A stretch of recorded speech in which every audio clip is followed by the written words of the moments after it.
You ever have a moment where you realized being the nice one just wasn't cutting it anymore? I used to be that person everyone counted on when they needed a favor.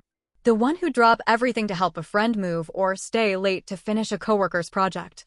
My boss would shoot me a text at 11 p.m. and I'd reply like I'd been waiting for it. If someone called in sick, I'd cover their shift without hesitation. I volunteered for the projects no one wanted to touch. I grew up believing that if you were kind, it would eventually come back around. For 5 solid years at Davidson Media, I was the first one through the door in the morning and the last one out at night. I helped my teammates hit their deadlines. When things got hectic, I'd show up with coffee just to boost morale. I even let my boss, Laura, take credit for my ideas during presentations because she claimed it would sound better coming from someone in management. When my dad got sick last year, I asked if I could work remotely 2 days a week so I could get him to his chemo appointments. Laura let out this heavy sigh and said, "We really need you in the office, but I guess we can manage for a month or 2. I was so thankful. I worked myself even harder on the days I was in the office. I made sure nothing slipped through the cracks. Dad's treatment was supposed to last 6 months, but 3 months in, Laura called me into her office. She said the whole remote work setup wasn't working anymore. The team, she claimed, needed me there in person every single day. And besides, she added, it's been long enough.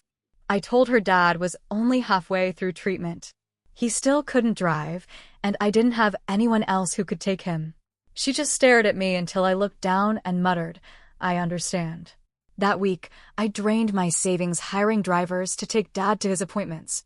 I was wiped out, always anxious about him, yet still showing up to the office before anyone else. Then came the Maxwell project, a huge account that could either make or break our quarter. I poured everything into that project. Weeks of research, mock-ups, building the pitch from scratch. I even missed one of Dad's treatments just to get it all done. The day before the big presentation, Laura asked to review what I'd prepared. I handed over everything, my slides, my notes, the whole package. The next morning, I got in early, ready, and excited to deliver it myself. But when I walked into the conference room, it was already full. Laura was front and center, presenting my slides to the clients. I stood in the doorway, frozen, listening to her use my exact words, my research, my concepts, like they were her own. When she saw me, she smiled and said, "Oh, good. Megan, could you grab coffee for everyone? We're just getting started." One of the clients turned to me and asked, "Aren't you presenting this?" Before I could answer, Laura cut in, "Oh no, this is my project. Megan just helped with a little research." So I got the coffee. And then I stood in the back and watched her bask in the praise for my work. The client loved it. They signed a 3-year deal, the biggest contract the company had ever landed. When the higher-ups came down to congratulate the team, Laura soaked it all in. She walked away with a fat bonus and a promotion. Me? I got a $50 Starbucks gift card. That night, Dad called to say he'd fallen trying to get from the taxi to his front door. He'd been lying there for 20 minutes before a neighbor finally found him. All I could think was if I'd just been there. 2 days later, the company threw a party to celebrate the Maxwell win. Laura got an award. I stood there clapping like everyone else. Then they made an announcement that froze the room. Laura would now be heading a new division, built entirely around the Maxwell account. And she needed a top-notch team to lead it. She went on for 10 minutes about the kind of people she wanted, then named her first pick. Blake. A guy who'd been with us for 6 months and hadn't done a damn thing for that project. I sat there stunned as people around me clapped and congratulated him. Then Laura looked right at me and said, "Megan, I'll need those quarterly reports by the end of the day. I know you won't let me down." And something inside me cracked. 5 years. 5 years of saying yes, of working late, of missing time with my dad while he fought cancer. 5 years of watching other people walk off with credit for my work. 5 years of being the nice one. I got up, walked to the bathroom, and stared at myself in the mirror. My hands were shaking. I didn't even recognize the woman staring back at me. That was the moment right then when I realized being nice wasn't getting me anywhere. I walked back into that party with this strange sense of calm, like I was watching the scene unfold from outside my body. Laura was laughing it up with the execs, talking about the bright future of the new division. Without even thinking, I tapped her on the shoulder and said, "I need to talk to you." Now. She gave me that smug little smile. You know, the one that says, "Not now, sweetie. Grown-ups are talking." But I didn't budge. I just looked her dead in the eye until her smile twitched. "Fine. What is it, Megan?" she said, obviously annoyed. "I think we should talk somewhere private," I said, surprised at how steady my voice sounded. Now everyone was watching. She couldn't brush me off without making a scene, so she followed me to a quiet corner. "What's so urgent that it couldn't wait?" she asked, checking her watch like my time meant nothing. "I want to know why Blake's getting moved to the Maxwell team," I said. I was the one who built the whole pitch, the research, the slides, the presentation, everything. Her eyes narrowed just a hair before she slapped on that fake smile again. "Megan, we've already been over this. It was a team effort. And as your manager, I made the call about resource allocation." That's when something boiled up in me, something raw, something I didn't recognize. Anger. "I'm not talking about just the presentation," I said. "I'm talking about the team assignments. For the account I developed. I deserve to be on that team." She actually laughed. Out loud. "Deserving's got nothing to do with it," she said. "Blake's got the kind of presence clients respond to. You're more of a behind-the-scenes person, Megan. That's where you shine, behind the scenes." I repeated her words slowly. "You mean doing all the work while other people take the credit?" Her face went cold. "Watch your tone," she snapped. "This isn't a productive conversation. Let's talk when you've calmed down." I didn't even realize I'd raised my voice until I saw people turning their heads. There I was, always so productive, the one staying until midnight, piecing together the Maxwell presentation, while Laura had been off at her son's basketball game. She stepped in close, lowering her voice to a whisper that carried a quiet threat. "Megan, I think you should take the rest of the day off. Clearly, you're not in a professional mindset right now."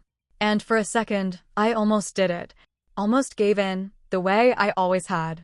Apologized, backed down, slipped away quietly with my tail between my legs. Then my phone buzzed. It was a message from the hospital. Dad had been admitted. That fall turned out to be worse than anyone thought. Internal bleeding. I looked up at Laura.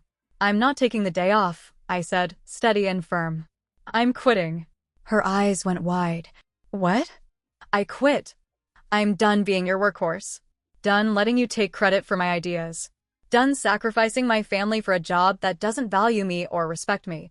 She switched gears so fast it gave me whiplash. Her tone softened, her eyebrows drew together like she suddenly cared. "Megan, don't be hasty. You're upset. I understand. But you're a valuable member of the team." I almost laughed right in her face. "The first time you've ever said that to me is when I'm walking out the door?" Now people were really staring. The party chatter had quieted, and one of the higher-ups, Frank Dalton, a senior executive, was making his way over, concern on his face. "Everything okay over here?" he asked. "No," I said, before Laura could jump in. "I just resigned. I'm tired of my work being stolen by my manager." The entire Maxwell presentation? That was mine. Every slide. Every word. Every concept. Frank blinked, surprised. "Megan, those are serious accusations." "They're not accusations," I said, standing straighter. "They're facts. I've got the original files with timestamps on my personal drive. I've got emails where I sent drafts to Laura. I even have the handwritten research notes." Laura's face had turned pale. "This is ridiculous," she muttered. "She's being emotional, her father's sick, and she's clearly not handling the stress well." That did it. That was the last straw. She was actually trying to weaponize my father's illness to discredit me. I pulled out my phone, opened my email, and forwarded something to Frank. "You'll see I just sent you the original presentation. Every note, every slide, complete with comments from Laura asking me to remove my name from the presenter section. You'll also find a recording from last month. Laura told me, and I quote, 'Just do the work and let me handle the client.' I need this win for my promotion." I hadn't even planned on using that recording. I'd saved it for my own sanity, just to prove to myself I wasn't imagining things. But right then, it felt like fate. Laura's mouth opened, then closed, then opened again. Nothing came out. Frank looked down at his phone, his expression changing as he read. After a moment, he looked up. "Megan, let's discuss this in my office."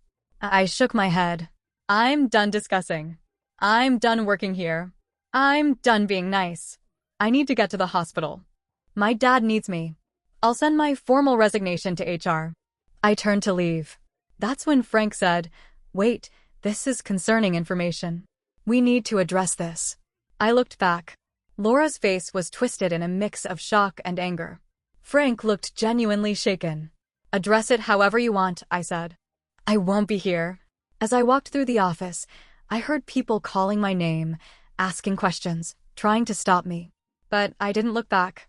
I just kept walking, past the stunned faces of coworkers who had never seen me like this. For the first time in 5 years, I felt like I could actually breathe. I got in my car and drove straight to the hospital. Dad was pale against the sterile white sheets, but when he saw me, he smiled weakly. "Hey, kiddo. Shouldn't you be at work?" I took his hand. "They'll manage without me. I'm where I need to be." Over the next few days, while Dad recovered, my phone lit up constantly. Calls, texts. Some coworkers were shocked. Others sent messages of support. A few even shared their own stories. Turns out I wasn't the only one Laura had taken advantage of. But I ignored most of it. My focus was Dad. The rest could wait. A week later, while Dad was dozing in his hospital room, I finally opened my email. There was a message from Frank Dalton. He wanted me to call him. Curious, I stepped into the hallway and dialed the number. "Megan," he said, sounding relieved. "Thank you for calling. I've been hoping to speak with you. What can I do for you, Frank?" I asked, keeping my voice professional even though I technically didn't work there anymore. "After reviewing the materials you sent and interviewing several team members," he said, "we've decided to terminate Laura's employment. Her actions were a clear violation of our ethics policy." I blinked. That I hadn't expected. "Oh," I said, caught off guard. "There's more," he continued. "We'd like to offer you her position." I almost dropped the phone. "What?" "The Maxwell team needs a leader. Someone who actually knows the account. Someone who did the work. That someone is you." I leaned against the wall, trying to make sense of what I was hearing. Laura's job. They were offering me the job she'd stolen from me. "I appreciate the offer, Frank," I said slowly, "but I'm not sure I want to come back." There was a pause on the other end. "We're prepared to offer a significant compensation increase," he said. "Full remote options to support your family situation. And back pay for the bonus Laura received for your work." I thought about Dad, about the hospital bills, about how, despite everything, I really did enjoy the creative part of my job. "What about the company culture that let this happen in the first place?" I asked.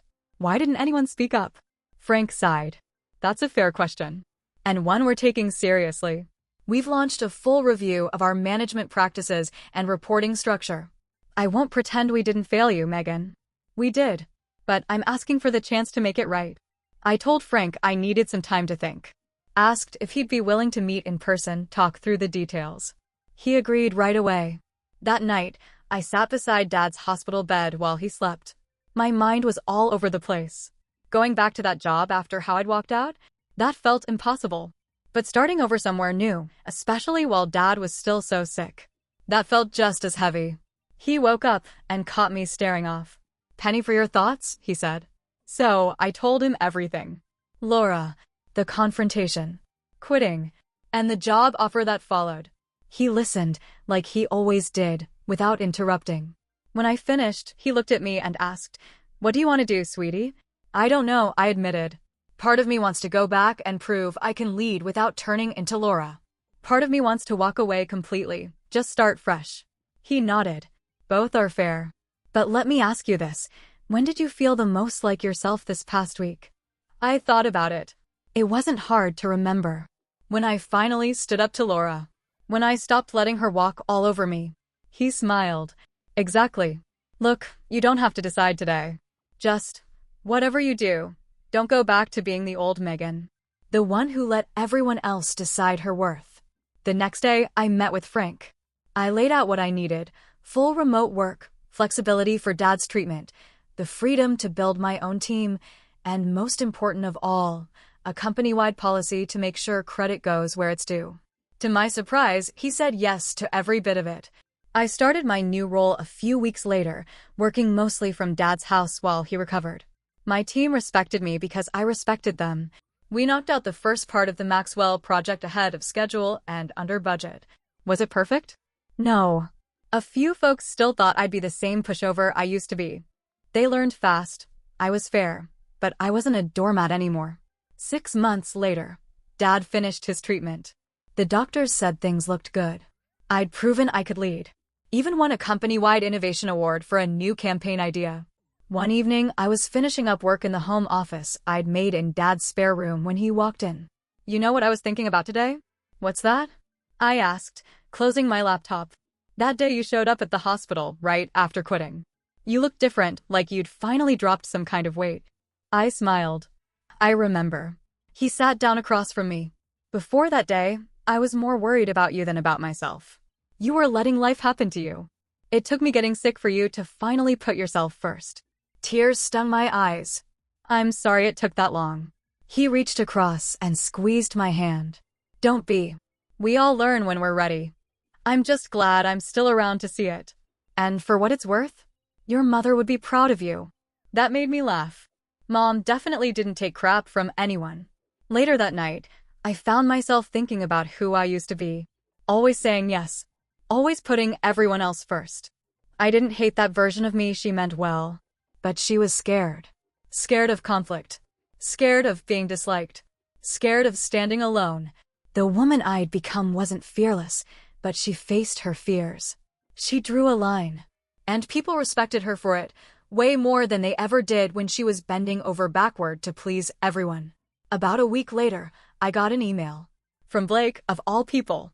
After I took over, he'd been moved to another department, working under a manager even worse than Laura, from what I'd heard. He wanted to know if I had any openings on my team, said he'd heard I was fair, that I gave credit where it was due. I stared at that email for a long time. I remembered how desperate I'd once been, just hoping someone would notice my work. Part of me wanted to ignore it, let him stew a bit, let him feel what I'd felt. But that's not who I am. Being kind doesn't mean being a pushover, but it also doesn't mean being cruel. So, I replied, offered him an interview, not a job, just a shot. The same shot I wish someone had given me. Dad walked in just as I hit send, coffee in hand. He glanced at the screen. "You're a better person than I am," he said, chuckling. I'd have told him to kick rocks. I laughed. Maybe I am. Maybe I'm not. But I've learned I can be kind without being a doormat. Now I decide my boundaries, not everyone else. He raised his coffee mug. "To boundaries." I lifted mine to meet his. "To boundaries," I said. And to not confusing kindness with weakness.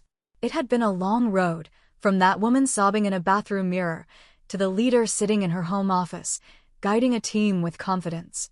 But I wouldn't trade it, not even for the safety of staying invisible and agreeable. Sometimes, the kindest thing you can do for yourself is stop being so nice to everyone else. That doesn't mean being mean, it just means making space for your own needs, too. That moment in the bathroom, when I realized nice wasn't working anymore. That wasn't the end of my kindness. It was the beginning of self-respect. Turns out, those two can live side by side. You just have to be brave enough to make room for both. It's been 2 years now. I'm still at Davidson Media. I'm a director. I built a team known for doing excellent work and doing it ethically. We make sure every person gets credit, whether it's a full campaign or a single idea. We've become the department everyone wants to work for. Dad's cancer is in remission. He's taken up golf, won't stop complaining about his swing. Comes to the office holiday party every year, tells embarrassing stories about me to the new hires. Last month, Laura applied for a job in my department. She didn't recognize my married name on the listing. Walked into the interview and saw me sitting there. Her face went through about 5 emotions in 3 seconds. I kept it professional. Asked the usual questions. Thanked her for her time. I didn't hire her not to get even, but because other candidates were stronger. They valued collaboration. Integrity. Things she never had much interest in. As she reached the door, she paused. "You've changed, Megan." I smiled. "Yes, I have. Thank you for noticing," I said. She looked puzzled. "You're thanking me?" "In a way, yeah. If she hadn't pushed me to the edge, I might never have discovered my strength." As strange as it sounded, Even to me she had, in some twisted way, helped me become the woman I needed to be. She didn't know how to respond. Just gave a small nod and walked out. That night, I told Dad about the interview. He let out a booming laugh, slapping his knee. Oh man, the look on her face must have been something. It was, I said, smiling. But here's the thing. I actually meant what I told her. I am grateful, weird as it sounds. He nodded, thoughtful now. Sometimes our lowest points turn out to be the push we needed. You hit bottom, but you bounced back stronger. I think about that moment in the bathroom all the time. My reflection blurred with tears, my hands trembling, my heart pounding with the realization that something had to change. That was my rock bottom. But that was also where I started building something better. People sometimes ask me when I knew. When I made the decision that just being nice wasn't working anymore. And I tell them it wasn't about not being nice. It was about learning to be nice to myself, too. That single shift? It changed everything.